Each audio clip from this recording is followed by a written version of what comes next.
Hello, hello. This is Dee-Dee Devon of Divine Intervention, Lifestyle, and Nutrition Health Coaching.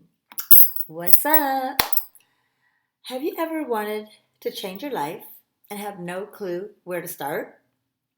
Have you ever felt like your life is just not working for you, but like stuck in Groundhog Day, repeating the same experience over and over and over and over again and thinking, excuse me, WTF 100 times a day and think, how did I fall into the same hole again? Frustrating. And we sometimes have absolutely no idea what we're doing or whether our strategy is working for us or not. Our culture doesn't exactly teach us these things. There's no Transformation 101 class in high school. We're just asked to embark on this wild ride called life with neither an instruction guide or any sense of when or how to change.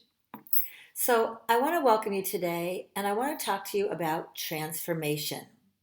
I am a transformational lifestyle and nutrition health coach, but first, I want to begin with what transformation is not. Transformation is not merely the absence of problems. It's not a conquering of what you don't like. It's not a temporary breakthrough or epiphany or what I like to call a fake through, where you have some peak ecstatic realization where you think now everything is going to be different. And then you find yourself back in the same pothole again. So that is what transformation is not. So, what is transformation? And one of the ways I like to talk about transformation in simple terms is transformation is a letting go and a letting in, and a letting in, a letting go and a letting in. So just see if you can be with that for a moment and see if you can experience transformation. A letting go and a letting in. So in my transformational style of coaching, I have two assumptions. Two things I want to talk about right now is one, your experience of life is a product of your beliefs. Big one. That's a big one. And I'll talk more about that in a moment. That your experience of life is a product of your beliefs. And the second, that you can have any experience you like if you align with the supporting beliefs that would allow that experience to be true for you. So the transformation from my training and personal experience assumes these two key things. And the first is that your experience of life is a product of your beliefs. And the second is that you can have any experience that you'd like if you align with the supporting beliefs that would allow that experience to be true for you. So let's take this a little further. All experience is available at all times. Do you believe that all experience is available at all times?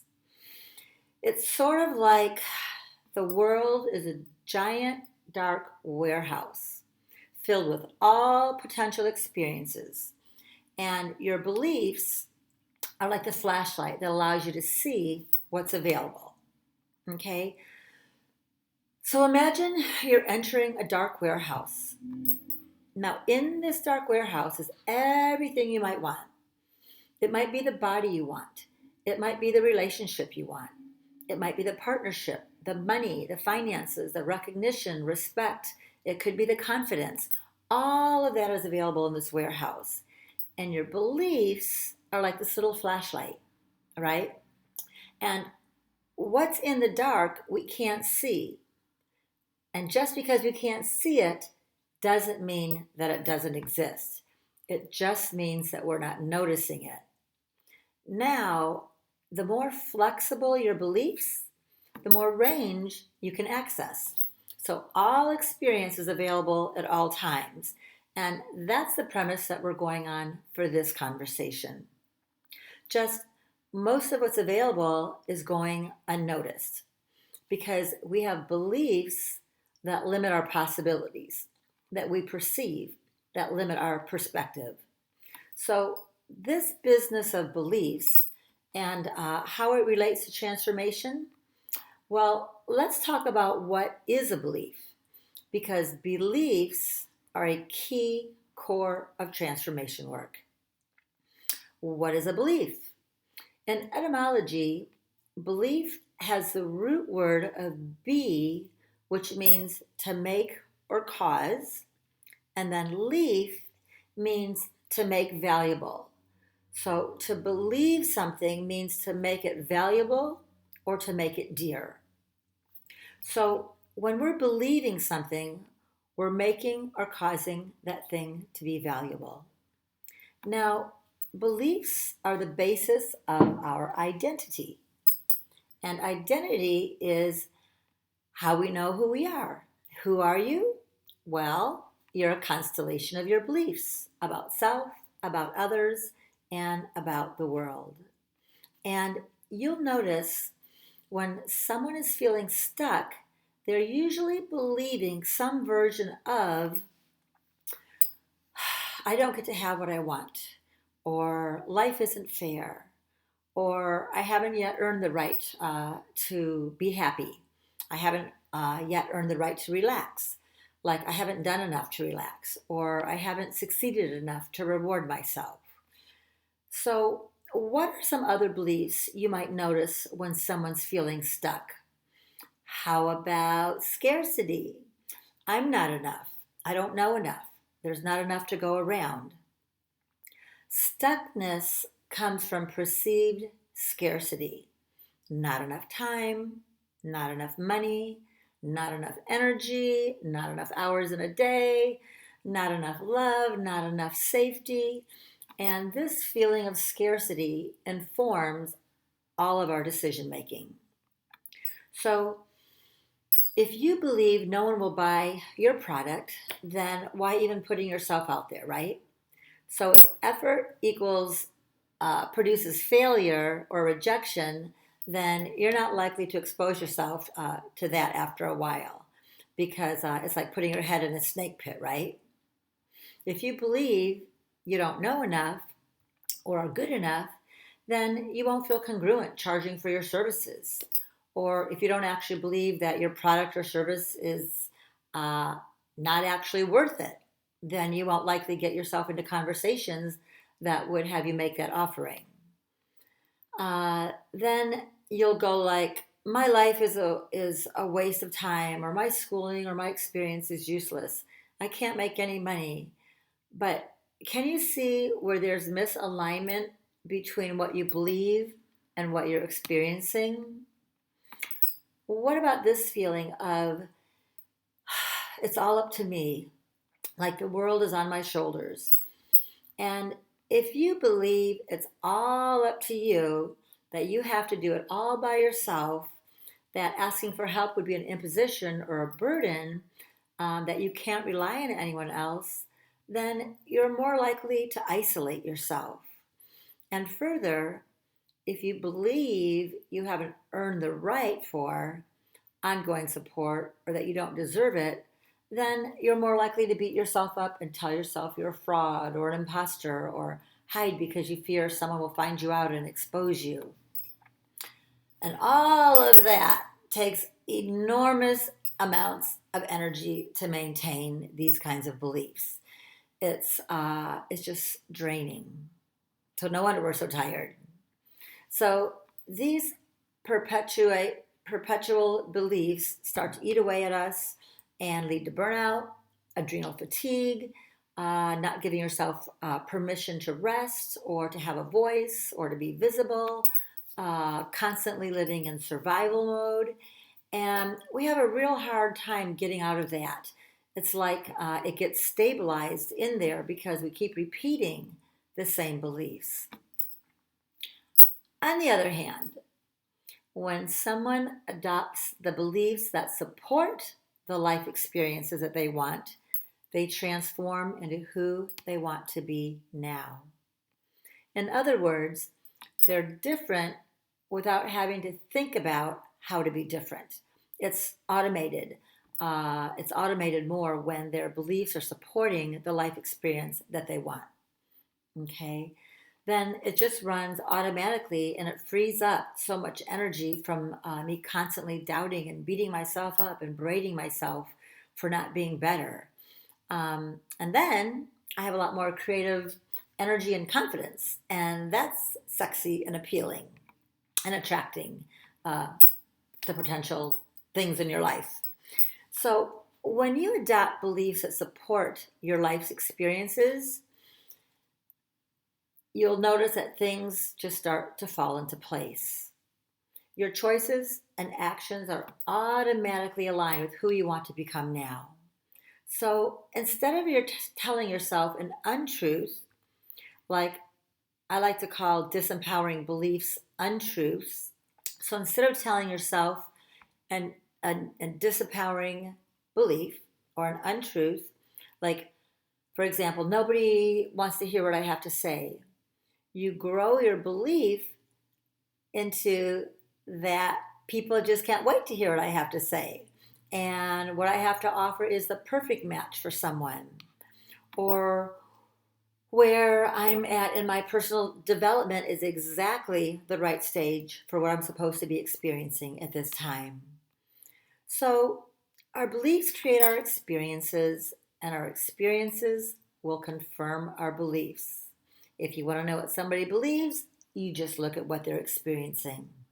Or our beliefs dictate our experience.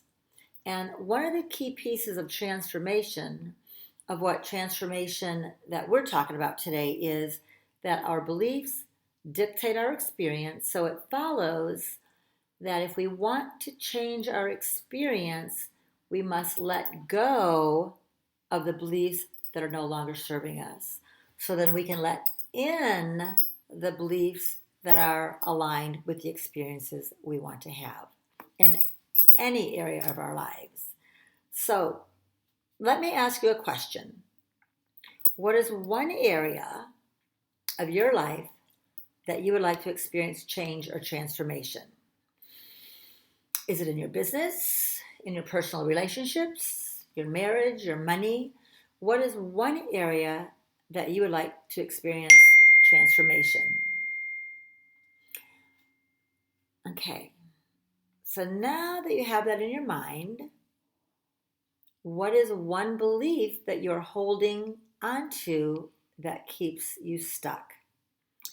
And everything that comes out of your mouth is a belief. You can't really speak without stating beliefs. See, I just said one. Everything that comes out of your mouth is a belief. And we can't speak without stating beliefs. See, that's a belief. It's really hard to speak without actually stating a belief. Everyone is communicating their beliefs all the time, and we're just not noticing them. So, what is one belief that you are holding that keeps you stuck? And it could be something like, my body is broken, or I don't deserve to be happy. I don't know enough. I have to work hard to make a living. I will not amount to anything. And whatever it is for you, now that you have it, let me ask you, is that an empowering belief or is it a disempowering belief? Is it an empowering belief or is it a disempowering belief to keep alive? Now, if it's disempowering, let's question it, because beliefs are just thoughts that you keep on thinking. And you have the ability to question your thoughts, question your beliefs, and when you do, new possibilities open up. It's when we hold them as absolutely true that keeps us stuck, stabilizes the stuckness, stabilizes the rut. And by questioning our beliefs, we can destabilize the rut, which is a really, really good thing to do. So, is it empowering or disempowering? And if it's disempowering, ask yourself, is it true? So, is it true that you don't deserve to be happy? Is it true that you're inadequate? How can you know that it's true that you're inadequate? How can you know that it's true because I bet that there's one area of your life where you have evidence that you are adequate if you were to look at it. Is it true? Okay, now let's turn it around. Here's a mastery level transformational coaching question. What might you have to let go of in order to experience a different reality? What might you have to let go of in order to experience a different reality? Well, you might have to let go of the story, the narrative that you're telling yourself about why you don't deserve to get what you want. Often in belief change work, I find what keeps people from moving forward is their disempowering story they're keeping alive about why they don't get to have or can't have what they want or be who they want to be. And as we let go of these beliefs and let in a more empowering belief, we begin to align with the reality we want to be experiencing. So let's turn this around again. What might someone believe in order to experience the reality that you might want to be experiencing? So as you look around you, is there someone else that you know, someone like you, who is experiencing the reality that you want to be experiencing? Maybe it's a feeling of worthiness, a feeling of confidence or competence, or financial wealth or abundance. So you might know someone, or you might just have a sense of that. And what is it that they are believing that allows them to have that experience? So what might someone have to believe in order to experience what you want to be experiencing? So this one is not so much about the letting go, it's about the letting in. What might you have to let in? What belief? What belief would allow you to have the experience as this reality? How about, I am lovable. I am deserving. I do have the right to need. I also have the right to make mistakes. And my personal favorite, money grows on trees. So I hope you found this helpful, gave you something to think about, and see how much better feeling and freeing that it is. And this is just a small taste of how I work with my personal clients to embody transformation. And if you would like to take your health or lifestyle to the next level of transformation, please feel free to reach out to me, as it was my pleasure to be with you here today. Namaste.